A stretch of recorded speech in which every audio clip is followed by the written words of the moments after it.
கோயில் நமக்கு என்ன சொல்லுது?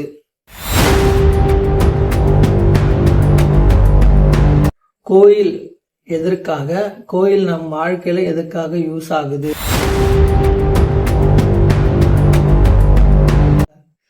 கோயிலோட வடிவமைப்பு ஏன்?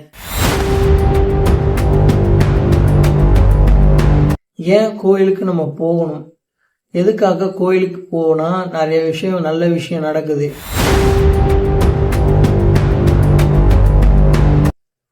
முதல்ல குடும்ப விஷயத்துல உங்களோட மனம் அமைதிப்படாம இந்த ஒரு முறை எல்லாருமே பின்பற்றாங்க. ஆனா தமிழர்கள் மோஸ்ட் ஆஃப் த பேரு அதை பத்தின புரிதலே இல்லை. இதெல்லாம் ஒண்ணுமே இல்லை, இதெல்லாம் கற்பனை, கட்டுக்கதை, அப்படி மூட நம்பிக்கை. உங்க உடம்பு தான் கோயில்ன்ற வடிவமைப்புல உங்களுக்கு சொல்லியிருக்காங்க. அப்ப நீங்க அதை அப்படியே வெளியே எடுத்துட்டு போகும்போது அதை ஃபாலோ பண்ணீங்கன்னா நீங்க கோயிலுக்கு உங்களுக்கு வேணுன்ற எனர்ஜி எல்லாமே கிடைச்சிடும்.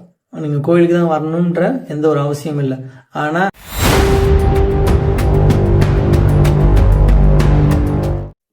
அன்பார்ந்த உயிர் உறவுகளே, உங்க எல்லாருக்கும் வணக்கம். நான் உங்கள் சரண் நிவாஸ்.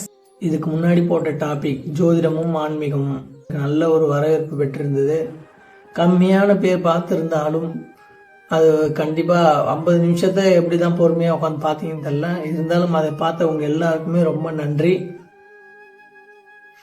அதுக்கு சப்ஸ்கிரைப் பண்ணி, லைக் பண்ணி, அதை ஷேர் பண்ணி எனக்கு சப்போர்ட் பண்ணவங்க எல்லாருக்குமே நன்றி. அதே சமயம் இதுக்கு மேல அதை பார்க்க போற எல்லாருக்குமே ரொம்ப ரொம்ப நன்றி. இப்ப நம்ம புதுசா ஒரு டாபிக் உள்ள போலாம். அது என்னன்னா, புது டாபிக் இல்ல, ஆன்மீகம் ஜோதிடம் பத்தி தான். ஆனா இது ரெண்டுமே கலந்த ஒரு டாபிக். டாபிக் நேம் தான் பாத்தீங்கன்னா கோயிலை பத்தி. கோயில் நமக்கு என்ன சொல்லுது? கோயில் எதற்காக? கோயில் நம் வாழ்க்கையில எதற்காக யூஸ் ஆகுது? அந்த கோயில்ன்ற ஒரு அன்பளிப்பை முன்னோர்கள் நமக்காக கொடுத்துட்டு போனாங்க. கோயிலோட வடிவமைப்பு ஏன்? ஏன் கோயிலுக்கு நம்ம போகணும்? எதுக்காக கோயிலுக்கு போனா நிறைய விஷயம், நல்ல விஷயம் நடக்குது? இந்த மாதிரி ஏகப்பட்ட விஷயத்த நான் இந்த ஒரு காணொலியில சொல்றேன். உங்களுக்கு பயனுள்ளதா இருக்கும் நான் முழுசா நம்புறேன். அதே சமயம் கோயில்கள் நம் வாழ்வில் எந்த மாதிரியான ஒரு மாற்றத்தை ஏற்படுத்துது? கிட்டத்தட்ட சாதாரணமா ஒரு மனுஷங்கிட்ட போயிட்டு பாத்தீங்கன்னா, தம்பி நேர்மறையா யோசிங்கப்பா, நேர்மறையா யோசிங்கப்பான்னு சொன்னா அவங்களுக்கு புரியாது. நேர்மறைன்னா அதுக்கு ஒரு எக்ஸ்பிளனேஷன் கொடுக்கணும். ஆனா இறைவன் ஒருத்தவர் இருக்காரு, அந்த இறைவன் எல்லா இடத்துலயும் இருக்காரு. அதே சமயம் அவரை வேணும்னா உனக்கு வேணுன்றது எல்லாமே கிடைக்கும் அப்படின்ற ஒரு விஷயத்த சொன்னா, தனக்கும் மேற்பட்ட ஒரு சக்தி இருக்குன்ற ஒரு பயத்துல மனிதன் என்ன பண்ணுவான்? அப்பனா நம்ம நமக்கும் மேற்பட்ட சக்தி ஒண்ணு நம்மள கண்ட்ரோல் பண்ணுது, அதுக்கு நம்ம பயந்து நடந்துக்கணும் அப்படின்னு சொல்லிட்டு அவன் கட்டுப்பாட்டோட அந்த ஒரு அதுல ஒரு பாசிட்டிவ் எனர்ஜி அவனுக்கு வரும். கண்டிப்பா பயப்பட மாட்டான். தனக்கும் மேலான ஒரு சக்தி, நமக்கு நல்லது செய்யக்கூடிய ஒரு சக்தி இருக்குன்னு சொல்லிட்டு ஒரு பாசிட்டிவ் எனர்ஜி கொடுக்கும். அந்த ஒரு விஷயம் எங்க இருக்குன்னு தேடல் அவனுக்கு இருந்திருக்கும். இத நினைவுபடுத்துறது மூலமா தான் உனக்குள்ளே இருக்குன்னு சொன்னா அவன் ஏத்துப்பானான்னு தெரியாது. ஆனா இந்த இடத்துல இருக்குன்னு சொன்னா அவன் அது போய் ஒரு சில விஷயம் பாத்தீங்கன்னா அது உனக்குள்ளதான்ப்பா இருக்கு அப்படின்னு சொன்னா அவங்க அதை அனுபவப்படாம ஒரு விஷயத்தை ஏத்துக்க மாட்டாங்க. ஆனா இதுவே இது இங்க இருக்குப்பா, அந்த இங்க இருப்பான்னு சொன்னா அந்த ஒரு ஆர்வம் வரும். அந்த இடத்துல இருக்கு, அப்ப நம்ம அங்க போய் பார்ப்போம். ஆனா கடைசியில அங்க சுத்தி இங்க சுத்தி அது அவங்க கிட்டே தான் இருக்குன்றத ஒரு புரிதலுக்கு வருவாங்க. அது வயசு, அனுபவம், காலம் கூடணும். அதுக்கு முன்னாடி மற்ற நம்ம பெரியவர்கள் நமக்காக வழிவகுத்துட்டு போன கோயில்னு ஒரு விஷயம் இருக்கு. இந்த கோயிலினுடைய எக்ஸ்பிளனேஷன் தான் நான் உங்களுக்கு இப்ப முடிஞ்ச அளவுக்கு ஷார்ட் அண்ட் ஸ்வீட்டா சொல்லிட்டு அங்க 50 நிமிஷம் எடுத்துட்டு போயிட்டேன். இது முடிஞ்ச அளவுக்கு நான் சுருக்கி உங்களுக்கு சொல்லணும்னு பாக்குறேன். நீங்க இந்த காணொலியை முழுசா பாருங்க, நல்ல பயனுள்ள தகவலா இருக்கும். வாங்க நம்ம கோயில் எதற்காக, எதன் அடிப்படையில உருவாக்கப்பட்டது அப்படின்ற ஒரு புரிதல், நம் முன்னோர்கள் நமக்கு எதை விட்டு போனாங்களோ அந்த விஷயத்த உங்களுக்கு நான் எளிமையான முறையில் சொல்லணும்னு நினைக்கிறேன். ஓகேங்க. கோயில்னா எதுக்காங்க? சாதாரணமா நம்மளுக்கு வீடு இருக்கு, நம்ம வீட்லயே இருந்துட்டு போயிடலாம். வீட்லயே இருந்துட்டு நம்ம வேலை வீடுன்னு போயிடலாம். ஆனா அந்த கோயில்னு ஒரு விஷயம் எதுக்காக கட்டினாங்க? காரணம் இருக்கு, சயின்டிஃபிக்காகவும் இருக்கு, காரணம் ஆன்மீக ரிலேட்டடாக இருக்கு. ரெண்டுமே ஒன்று தான். அறிவாகவும் இருக்கு, பேரறிவாகவும் இருக்கு. கோயில்னு ஒரு விஷயம், இப்போ உங்கள் வீட்டில் இருக்கக்கூடிய சலசலப்பு இருக்குதுங்களா, அம்மா கிட்ட ஒரு ரோலை ப்ளே பண்ணணும், அன்பாக நடந்துக்கணும். அதுக்கப்புறமேட்டுக்கு எப்படி சொல்கிறது, அம்மா வந்து நமக்கு ஆகிற விஷயம் சொன்னாங்கன்னா அவங்கக்கிட்ட அமைதியாக போகணும். ஆகாத விஷயத்த சொல்லி அவங்களும் கஷ்டப்பட்டு நம்மளையும் கஷ்டப்படுத்துறாங்கன்னா அப்போ அவங்களுக்கு எடுத்து சொல்லி புரிய வைக்கக்கூடிய இடத்துல இருக்கணும். இப்படி நம்ம குழந்தைங்க, மனைவி, அதுக்கப்புறம் அத்தை, மாமா, இந்த மாதிரி நம்ம குடும்பத்தில் இருக்கும்போது ஏகப்பட்ட ரோல் ப்ளே பண்ணுவோம். அப்போ வந்து பார்த்திங்கன்னா உடம்பு, இந்த வாதம், பித்தம், கபம்ன்ற 3 விஷயத்தில் தன்மை உள்ளவங்க ஒவ்வொரு உணர்வும் இழம்போதும் அவங்களோட உடல்நிலை வந்து அதிகமாக பாதிக்கப்படும். இது பாதிக்கும் போது உங்களுக்கு வந்து நோய்கள் ஏற்படுறதும், அதனால தான் நீங்கள் மருத்துவமனைக்கு போகிறதும், இந்த மாதிரி ஏகப்பட்ட விஷயம் இருக்கும். இது எல்லாத்துக்குமே ஒரு முக்கியமான ஒரு சொல்யூஷன். அதே சமயம் நீங்கள் பிறக்கும் போது எந்த ஒளி தத்துவத்தின் அடிப்படையில் உங்களுக்கு ஒளி கம்மியாக இருக்கோ அதன் நோக்கத்துக்காகவும் கோயில்ன்ற ஒரு விஷயம் வந்தது. முதல்ல குடும்ப விஷயத்தில் உங்களோட மனம் அமைதிப்படாமல் சலசலப்போட குடும்ப நிம்மதியிலையும் இருக்கும், குடும்பத்தில் வர கஷ்டத்தையும் நீங்கள் பார்த்து நிறைய விஷயம் பண்ணும்போது உடலும் சூட்டு, அதான் வாதம், பித்தம், கபம், இந்த 3 விதமான தன்மைகள்லையும் யாருக்கு எந்த தன்மை இருக்கோ அதன்படி அவங்களுக்கு அது பாதிக்கப்படும். இதுவே நம்ம கோயிலுக்கு போகணும்னு வச்சுக்கோங்களேன், அங்கே இருக்க ஒரு vibration, good vibration, magnetic field vibration இருக்குங்களே, அது எப்படி வந்ததுன்ற கூட நான் சொல்கிறேன் உங்களுக்கு. அதற்கு முன்னாடி அங்கே இருக்க ஒரு குட் வைப்ரேஷன் பார்த்தீங்கன்னா உங்களை நல்ல ஒரு பீஸ்ஃபுல்லான ஸ்டேட்டுக்கு கூட்டு போகும். அதுக்காக தான் கட்டப்பட்டது. ஆனால் இப்போ உள்ள காலகட்டத்தில் அங்கே போயும் கதை பேசுறதுல ஆளாக இருக்கோம். நம்ம முன்னோர்கள் அந்த இடத்துல ஏன் அமைதியாருன்னு சொல்கிறாங்க, காரணம் என்னென்னா, இங்கே தான் நீ சலசலப்போட போயிட்ட, ஆனால் அங்கே போனால் நீ மன அமைதியை பெற்று வரலான்னு சொல்கிறதுக்காக தான் அங்கே கூப்பிட்டு போகிறாங்க. ஆனால் அங்கே போய் நம்ம என்ன பண்ணுறோம், மன சலசலப்போடு தான் இருக்கோம். நான் இவ்வளோ சொல்கிறேன்னே நான் ஒன்றும் என்னை நியாயஸ்தானா நான் காட்டிக்க விரும்பலை. நானும் பார்த்தீங்கன்னா இப்போதைக்கு இருக்க என் இளமைக்கு நான் என்ன பண்ணுவேன் உங்களுக்கே தெரியும். அதை சொல்லி நான் என்னை அசிங்கப்படுத்திக்க நான் விரும்பலை, ஓகேங்களா? அதனால் ஆனால் ஆனால் எனக்கு ஒரு புரிதல், இப்போதைக்கு அந்த ஒரு புரிதல் இருக்குது. அந்த ஒரு விஷயம் எனக்கு தோணுனா கூட, ஆனால் அந்த கோயில் எதற்காக கட்டப்பட்டது அப்படின்ற ஒரு விஷயம் எனக்கு இப்போ புரிதலில் இருக்கிறதுனால, இருந்தாலும் என் வயசுக்கு நான் என்ன பண்ணுவேன் அப்படின்ற ஒரு விஷயம் அந்த சுச்சுவேஷனில் நான் என்ன முடிவு எடுக்கிறேன்றதை பொறுத்து. ஆனால் பொதுப்படையாக ஒரு கோயிலை நம்ம எப்படி யூஸ் பண்ணணும் அப்படின்னா, அமைதி. கிட்டத்தட்ட இங்கே இருக்கக்கூடிய சலசலப்பு அங்கே போய் அந்த சலசலப்பு இல்லாமல் அந்த ஒரு அமைதியை யூஸ் பண்ணோன்னா, இது எனக்கு பொருந்துதோ இல்லையோ, கண்டிப்பாக வயசானவங்களுக்கு பொருந்தும்.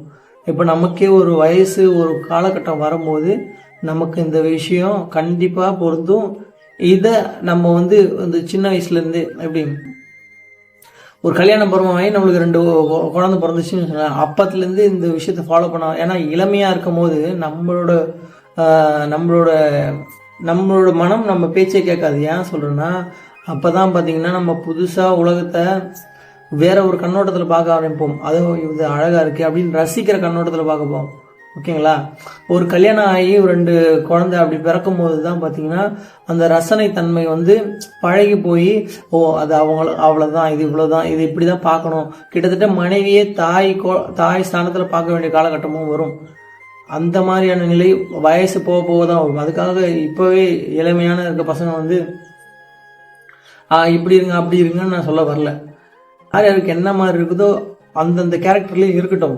ஆனால் பொதுப்படையாக கோயில் எதுக்காக உருவாக்கப்பட்டதுன்னா மன அமைதிக்கு தான். அந்த மன அமைதி நம்ம குடும்பத்தில் இருக்கும்போது சலசலப்போடு இருக்கும். ஆனால் கோயிலுக்கு போகும்போது நீங்கள் குடும்பத்தையே கோயிலாக மாற்றிட்டிங்கன்னா உங்கள் மன அமைதி எப்பயுமே உங்களை விட்டு போகாது.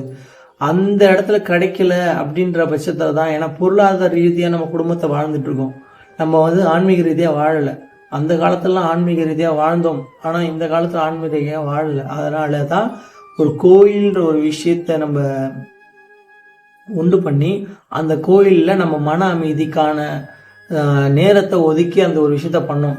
ஆனால் அதை இப்போதைக்கு கரெக்டாக ஃபாலோ பண்ணக்கூடிய ஒரு மனிதர்கள் கூட்டம்னா அது யாராக இருப்பாங்கன்னு நீங்கள் நினைக்கிறீங்க?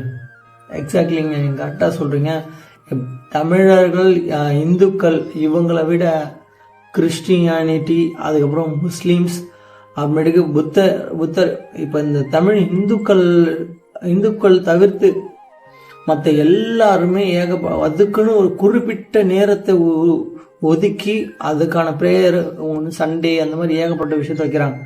ஆனால் நம்ம தமிழர்கள் ஒவ்வொரு நாளைக்கும் அந்த கோயிலுன்ற ஒரு விஷயத்த வச்சிருந்தாங்க. சனிக்கிழமையான சனி பகவான், அது மாதிரி திங்கக்கிழமையான சந்திர பகவான், துர்கா சக்தி பராசக்தி அவங்க, அதுக்கப்புறம் ஞாயிற்றுக்கிழமையான சிவன், இப்படி ஒவ்வொரு நாளையும் கோயில் போய் வேண்டுதல் வைக்கக்கூடிய காலகட்டமாக இருந்த தமிழ்நாட்டில் இப்போ பார்த்தீங்கன்னா அந்த ஒரு முறை எல்லாருமே பின்பற்றுறாங்க. ஆனால் தமிழர்கள் மோஸ்ட் ஆஃப் த பேர் அதை பற்றின புரிதலே இல்லை. இதெல்லாம் ஒன்றுமே இல்லை, இதெல்லாம் கற்பனை, கட்டுக்கதை, அப்படி மூட நம்பிக்கை அப்படின்ற ஒரு அறியாமை என்னும் இருளில் வாழ்ந்துட்டு இருக்காங்க.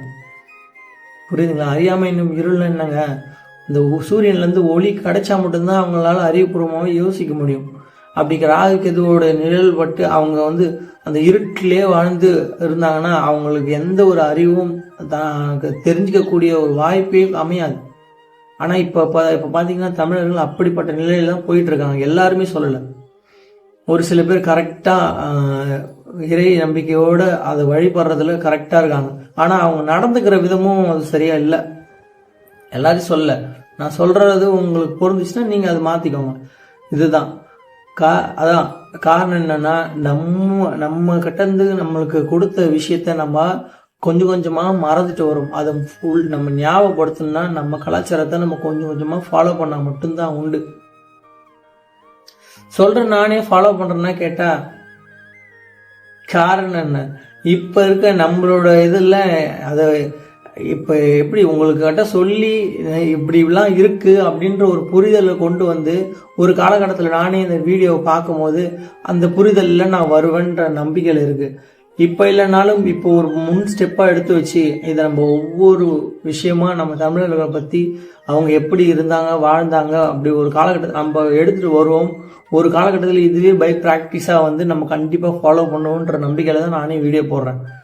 இல்லைன்னா நானே இன்னும் தெரிந்தில்ல, இதில் நான் உங்களை போயிட்டு நீங்கள் இப்படி இருங்க அப்படி இருங்கன்னு சொல்ல முடியுமா? இருந்தாலும் நம்ம நிம்மதியாக இருந்த ஒரு ஸ்டேஜ்னு ஒன்று இருக்குங்கள, அதை நம்ம கைவிட்டுட்டோம். அதுதான் இந்த கோயில் நம்ம மன அமைதியை கொடுக்கக்கூடிய இந்த கோயிலோட அமைப்பே எப்படி இருக்குது பார்த்தீங்கன்னா, ஒரு மனிதனுடைய உடல் அமைப்பை தான் அந்த ஒரு விஷயத்துலேயே கோயிலே புகுத்திருக்காங்க. இப்போ நம்ம பாதங்கள் இருக்குல்ல, இந்த பாதங்கள், அது மாதிரி கணுக்கால், முட்டி, தொடை, அதுக்கப்புறமேட்டு இந்த இடுப்பு பகுதி, அதுக்கப்புறம் அந்த அதான் மூலாதாரம், சுவாதிஷ்டானம், இந்த இடத்த இந்த 7 சக்கராஸ் இருக்குல்ல, இதை குறிக்கக்கூடிய இடங்கள் எல்லாமே எதுங்க? மூலாதாரம், சுவாதிஷ்டானம், அப்புறமேட்டுக்கு வயிறு என்ன சொல்லுவாங்க, மணிப்பூரகம், அதுக்கப்புறம் அநாகதம், அதுக்கப்புறமேட்டுக்கு விசுக்தி, ஆஞ்ஞை, சகசிராரம். மூலாதாரம், சுவாதிஷ்டானம், மணிப்பூரகம், அநாகதம், அப்புறமேட்டுக்கு விசுக்தி, ஆஞ்ஞை, அப்புறமேட்டுக்கு சகசிராரம். இப்படி இந்த 7 வகையான சக்கராஸ் இருக்குங்க. இந்த பாதத்திலேருந்து மூலாதாரம்னா இங்கே நம்ம ஆசனவாய்க்கும் அந்த நம்மளோட மெயின் பிறப்புறுப்புக்கும் நடுவில் இருக்கக்கூடியது தான் மூலாதாரம். இதுதான் இந்த 7 சக்கரம் ஆரம்பிக்குது. அதுக்கப்புறம் பாதத்திலேருந்து ஒரு கோயிலோட கட்டமைப்பே இப்படி தாங்க இருக்கு. ஓகேங்களா? நம்ம பாதத்திலேருந்து நம்ம உச்சந்தலைக்கு இருக்கிற வரைக்கும் ஒரு கோயிலோட கட்டமைப்பே அப்படிதான் இருக்கு. எப்படிப்பட்ட கட்டமைப்பில் வருதுன்னா, நம்மளோட பாதங்கள் பார்த்தீங்கன்னா முன்கோபுரத்தை குறிக்குது, நம்மளோட முழங்கால் பார்த்தீங்கன்னா ஆஸ்தான மண்டபத்தை குறிக்குது, அதுக்கப்புறமேட்டுக்கு நம்மளோட தொடை பார்த்தீங்கன்னா நிறுத்த மண்டபத்தை குறிக்குது. இதெல்லாம் பார்த்தீங்கன்னா ஒவ்வொரு படிநிலையாக வரக்கூடிய இடங்கள். அதுக்கப்புறம் பார்த்தீங்கன்னா நம்மளோட தொப்புள் பார்த்தீங்கன்னா பலிபீடத்தை குறிக்கிறது. பலிபீடம்னா உங்களுக்கு தெரியும், அந்த கொடிமரம் இருக்குல்ல, அந்த இடத்துல இருக்குல்ல பலிபீடம், அங்கே இருக்கக்கூடியதுதான் பலிபீடம். அதுக்கப்புறம் பார்த்தீங்கன்னா நம்மளோட மார்பு பார்த்தீங்கன்னா மகாமண்டபம். மகாமண்டபம்னா நடராஜர் சிலை இருக்குல்ல, அது குறிக்கிறது. கழுத்து பார்த்தீங்கன்னா அர்த்த மண்டபத்தை குறிக்குது, அது நந்தி சிலை இருக்குங்கள, அந்த இடத்த குறிக்கிறது. அதுக்கப்புறம் நம்மளோட சிரம் பார்த்தீங்கன்னா கற்ப கிரகம் இருக்குல்ல அந்த இடத்த குறிக்குது. நம்மளுடைய வலது செவி பார்த்தீங்கன்னா தட்சிணாமூர்த்தியை குறிக்குது. நம்மளுடைய இடது செவி பார்த்தீங்கன்னா சனிடேஸ்வரர் குறிக்குது. நம்மளோட வாய் ஸ்நபன மண்டப வாசலை குறிக்குது. அதுக்கப்புறமேட்டுக்கு நம்மளுடைய மூக்கு ஸ்நபன மண்டபத்தை குறிக்குது. அதுக்கப்புறம் பார்த்தீங்கன்னா நம்மளோட புருவ முத்தி இருக்குங்களா, இது வந்து பார்த்தீங்கன்னா நம்மளுடைய லிங்கம், நம்ம ஈசனுடைய லிங்கம் இருக்குல்ல அந்த இடத்த குறிக்குது, உள்ள கற்ப கிரகத்தில் இருக்குல்ல அது.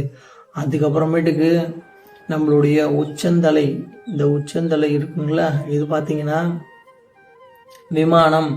கரெக்டாக ஸ்ட்ரெயிட்டாக அந்த லிங்கத்தோடு ஸ்ட்ரெயிட்டாக எந்த ஒரு அச்சு பிசறு இல்லாமல் ஸ்ட்ரெயிட்டாக போயிட்டு அந்த கலசம் இருக்குங்களா அந்த இடத்துல இருக்கும் அந்த விமானம்ன்ற ஒரு இடம், அந்த இடத்த குறிக்குது. அதுலேருந்து தான் நம்மளுக்கு ஏகப்பட்ட எனர்ஜி சோர்ஸ் நவ கிரகத்திலேருந்தும் அந்த கோயில் மேல் பட்டு எல்லா இடத்துலையும் ஸ்ப்ரெட் ஆகி வரக்கூடியவை. இதை தான் நம்ம முன்னோர்கள் அழகாக நம்மளுக்கு கொடுத்துட்டு போயிருக்காங்க. இதன் மூலமாக இதனோட பயன்பாடு வேற லெவலில் இருக்கும். இப்போ பார்த்தீங்கன்னா நம்ம செருப்பை கழட்டிட்டு நம்மளோட பாதத்தை கடந்து நம்ம முன்னாடி வரோம். அதுக்கப்புறம் நம்மளோட உடல் உறுப்பை ஒவ்வொரு விஷயத்தையும் நம்ம கடந்து வர வர வர வர நம்மளுடைய அந்த இது சொன்னாங்களா கொடிமரம், அந்த கொடிமரத்தில் தான் பார்த்தீங்கன்னா நீங்கள் மந்திரம் ஜபிக்கக்கூடிய நீங்கள் ஏதாவது ஒரு விஷயம் கேட்டிங்கன்னா அந்த நீங்கள் கேட்பதற்கு உண்டான பதில்கள் அந்த கொடிமரத்து மூலமாக பிரபஞ்ச சக்திக்கு பாஸ் ஆகுது. இது வந்து நம்ம முன்னோர்களோட நம்பிக்கை. இது உண்மையாலே நடக்குது. அங்கே போய் வேண்டிக்கிறவங்கலாம் கண்டிப்பாக நடக்குதுன்ற ஒரு நம்பிக்கையில் இருக்காங்க. ஏன் அது நடக்குது? ஏன்னா எல்லாமே பார்த்தீங்கன்னா இந்த சவுண்ட் எனர்ஜி, மேக்னெட்டிக் ஃபீல்டு, இதன் அடிப்படையில் தான் நம்ம உலகமே இயங்குது. இதுதான் நமக்குள்ளே இருக்குது. இந்த கிரகத்தினால தான் இந்த பூமியே இயங்குது. சூரியன், கிரகங்கள், அதுக்கப்புறம் பூமி. அதன் அடிப்படையில் தான் கோயிலோட வடிவமைப்பே இருக்குது.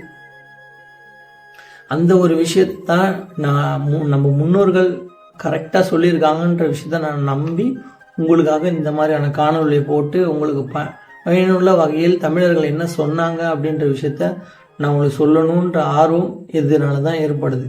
அதுக்கப்புறம் பார்த்தீங்கன்னா பலிபீடம், இது வந்து பார்த்தீங்கன்னா உங்களுடைய கெட்ட எண்ணங்கள், கெட்ட விஷயங்களை தான் பலியிடணும்.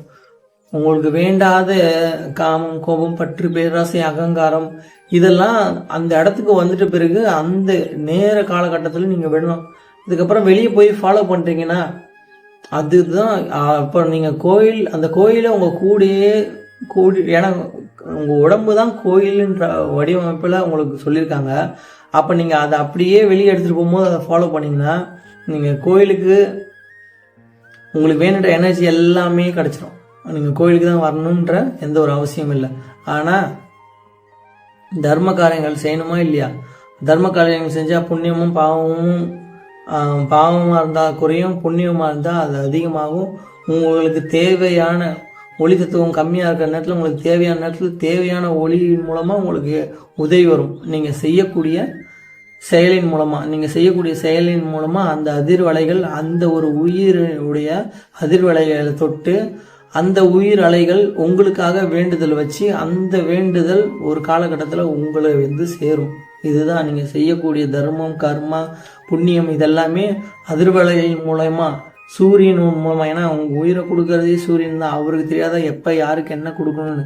அந்த அதிர்வலைகள் மூலயமா மறுபடியும் அது உங்களை வந்து அணுகும் போது, உங்களுக்கு தேவைப்படும் போது, அப்போ அந்த ஒரு நல்ல ஒரு காரியத்துக்கு உண்டான செயல்களோட பலனை நீங்கள் அனுபவிப்பீங்க. இதுதான் கோயிலுக்கு போகிறது, தர்மகாரியம். நீங்கள் தான் கோயிலே, நீங்கள் தான் உங்களை சுத்தம் பண்ணி உங்களை நீங்கள் அழகாக பார்த்துக்கிட்டாலே போதும். நீங்கள் கோயிலுக்கு போகணும் அவசியம் இல்லை. ஆனால் தர்ம காரியங்கள் நீங்கள் போகிறனால ஒரு விஷயம், நல்ல விஷயம் நடக்குது. இப்படி ஏகப்பட்ட விஷயம். நீங்கள் சந்தோஷத்துக்காக வந்திருக்கீங்க. அப்போ பாவ புண்ணிய கணக்கில் நீங்கள் கண்டிப்பாக இருப்பீங்களா? அப்போ போக வேண்டியதாக இருக்கும். ஒருவேளை நீங்கள் பற்றற்ற நிலையில் முக்தி அடைய தான் விரும்புகிறீங்கன்னா நீங்கள் இருக்கிற இடத்துல இருந்து நீங்கள் உங்களை மன அமைதியை வச்சுக்கிட்டு உங்களை சமாதி நிலைக்கு நீங்கள் கொண்டு போகலாம். அது எந்த ஒரு விதத்துலையும் யாரையும் பாதிக்காது. ஆனால் யாரையாவது பாதிக்கும்ன்ற ஒரு சின்ன சலனம் கூட நீங்கள் பண்ணக்கூடிய விஷயத்த அதுக்கு எடுத்துரும். அதனால் எந்த ஒரு சலனமும் இல்லாமல் நீங்கள் ஜீவ சமாதி அடையிறீங்க. உங்களை உண்மையாக புரிஞ்சுக்கிட்டீங்கன்னா நீங்கள் எந்த ஒரு நிலையும் எப்போ வேணால் அடையலாம். இதுதாங்க. இப்போ ஒரு எக்ஸாம்பிளுக்கு ஒரு கோயில் எடுத்துப்போம், நம்ம ஐயப்பன் கோயில் எடுத்துப்போம். இப்போ ஐயப்பன் கோயில் எடுத்துக்கிட்டிங்கன்னா பார்த்தீங்கன்னா அது மலையில் இருக்குது. கிட்டத்தட்ட அங்கே போகக்கூடிய பக்தர்கள் ஏகப்பட்ட பேர். அது வந்து பார்த்திங்கன்னா ஐயப்பன் சாமியோட கோயில். நம்மளோட யாருக்கு ஐயப்பன் யாருக்குங்க பிறந்தாங்க? நம்மளோட சிவனுக்காக பிறந்தவங்க தான் ஐயப்பன். அதான் சிவனுக்கும் மோகினி அவதாரம் எடுத்துகிட்டு வந்த நம்மளுடைய விஷ்ணு பரமாத்மாவுக்கும் இணைஞ்சு பிறந்தவங்க தான் ஐயப்பன்ற ஒரு புரிதல் நமக்குள்ளே இருக்குது, நம்ம தமிழர்களுக்குள்ள உலாவி வருது. அதுதான் உண்மைன்னு நம்ம நம்புகிறோம். அந்த ஒரு மூலமாக நம்ம பிறந்த ஐயப்பனை எப்படிப்பட்ட ஒரு விஷயத்தில் ஐயப்பனை பார்க்குறாங்க. இப்போ ஐயப்பன்னாலே அந்த 18 படியை சொல்லாமல் ஐயப்பனை சொல்லவே முடியாது. ஏன்னா அந்த 18 படிகளோட முக்கியத்துவத்தை நம்ம கண்டிப்பாக இந்த இடத்துல சொல்லி ஆகணும். ஒரு மண்டல காலம் பார்த்திங்கன்னா, ஒரு மண்டல காலம்னா 48 நாள், சில பேர் 41 நாள் சொல்கிறாங்க, 47 நாள், 45 நாள், இந்த மாதிரி ஒரு கணக்கு இருக்குது. இதை நான் உங்களுக்கு புரிய வைக்கிறேனே எப்படின்னு. ஒரு மண்டலம்னா என்னென்னா பக்ஷம்னா உங்களுக்கு என்னன்னு தெரியும். சமஸ்கிருதத்தில் பக்ஷம்னா நம்மளோட திதி இருக்குங்களா, சந்திரனோட நிலை, அந்த பிரதமை துவிதி. ஆல்ரெடி ஒரு வீடியோ போட்டிருப்பேன், அந்த வீடியோஸில் போய் பாருங்கள். கோள்களும் உயிர் உறவுகளின் அதில் பார்த்துருக்கேன். அதுலேயும் போட்டிருப்பேன், லைவ்லையும் போட்டிருப்பேன். லைவில் பார்த்தீங்கன்னா அந்த பிரதமை துவிதியை திருதியை, இந்த மாதிரி சதுர்த்தி, அதுக்கப்புறமேட்டுக்கு பஞ்சமி, சஷ்டி, சப்தமி, அஷ்டமி, நவமி, தசமி, ஏகாதசி, துவாதசி, திரியோதசி, சதுர்த்தசி, அதுக்கப்புறமேட்டுக்கு சதுர்த்தி, அதுக்கப்புறமேட்டுக்கு பார்த்தீங்கன்னா பௌர்ணமி, அமாவாசை. இது வந்து வளர்பிறையிலையும் தேய்பிறையிலையும் இந்த 14 சேர்ந்து வரும். இந்த காலகட்டத்தில் இந்த 15 இருக்குங்களா, வளர்பிறை அந்த 15 நிலவோட பொசிஷனும், அது வளர்பிறைனா பௌர்ணமி வரும். இந்த 15 தான் ஒரு பட்சம் சொல்கிறது. இப்படி 3 பட்சம் சேர்ந்தது தான் 3 பட்சம்னா என்ன, 15 + 15 + 15 45. அந்த 45 தான் ஒரு மண்டலம்னு சொல்கிறாங்க. ஆனால் 48 பேர் சில பேர் சொல்கிறாங்க. 48னா அதை 31 நாள் வருதுன்னா 48. அதான் மொத்தத்தில் சில நேரத்தில் வந்து நிலவோட ஒளி தத்துவத்தின் ராசி கட்டத்தை நம்ம பிரிச்சுக்கலாம். அதன் அடிப்படையில் 1 நாள் 2 நாள் கூடலாம் குறையலாம். அந்த மாதிரி கிட்டத்தட்ட 48 நாள் ஒரு விஷயத்த நம்ம பழகினா அது வந்து நமக்கு செட் ஆகிடும் அப்படின்னு சொல்லுவாங்கள்ல. அந்த மாதிரி 48 நாளைக்கு விரதம் இருந்து பார்த்திங்கன்னா ஒரு மண்டல காலம் 48 நாள் காலம் வரையும் விரதம் இருந்து அந்த விரதத்தை மேற்கொள்றதுக்கு. இப்போ அந்த விரதம் எதுக்கு இருக்காங்க? ஒரு சயின்டிஃபிக்கலாக நம்ம சயின்ஸ் பிரகாரம் பார்த்திங்கன்னா அந்த ஒரு இத்தனை காலகட்டம் எல்லாமே இந்துஸ், முஸ்லீம், கிறிஸ்டின்ஸ் எல்லாருமே அந்த 48 நாள் 40 நாள் கிட்ட விரதம் இருக்கிறாங்க. இதனால் உடம்புல இருக்க கெட்ட கழிவுகள்லாம் போய் இறையோட நம்பிக்கை நாட்டம், அந்த பாசிட்டிவ் எனர்ஜியும் அந்த மேக்னெட்டிக் ஃபீல்டோட அந்த ஒளி தாக்கத்தினுடைய. இப்போ ஒரு விஷயம், பட்னி அந்த விரதம் இருக்கீங்கன்னா தேவையில்லாத கழிவுகள் அழிஞ்சு மனம் தெளிவாகி மன அமைதி வந்து அந்த சாப்பாடு இல்லைல்ல, நீங்கள் கிட்டத்தட்ட சாப்பாடு இல்லாத நிலையில் உங்களோட உயிரே, உங்கள் உடலே உங்கள் பேச்சு கேட்காத நிலையில் போயிடும். உங்கள் உடல் உங்கள் கட்டுப்பாட்டில் இருக்காது, ஆனால் உங்கள் உயிரோட கட்டுப்பாட்டில் நீங்கள் இயங்கிட்டு இருப்பீங்க. இதுதான் அந்த 48 நாளோட சீக்ரெட்ஸு. உயிரோட கட்டுப்பாட்டு நிலையில் வரும்போது ஒரு மன அமைதி கிடைக்கும். ஆனால் மன அமைதியே இல்லாமல் ஒரு விஷயம் 48 நாள் ஒரு மண்டலத்துக்கு நீங்கள் விரதம் இருந்தீங்கன்னா அது வந்து ஒரு இதுக்கும் பிரயோஜனமே இல்லாத ஒரு விஷயமா இருக்கும். அந்த விரதம் இருக்கும் போது உங்களோட உடல் கட்டுப்பாட்டுக்கு நீங்கள் போக மாட்டீங்க, உங்கள் உயிர் கட்டுப்பாட்டுக்கு நீங்கள் வந்துடுவீங்க. இதன் அடிப்படையில் தான், அந்த உயிர் ஒளி தத்துவத்தின் அடிப்படையில் தான் உங்களை அழகாக டியூன் பண்ணி வச்சுட்டு போயிருக்காங்க நம்ம முன்னோர்கள். இப்போ அந்த ஐயப்பன் கோயிலில் பார்த்தீங்கன்னா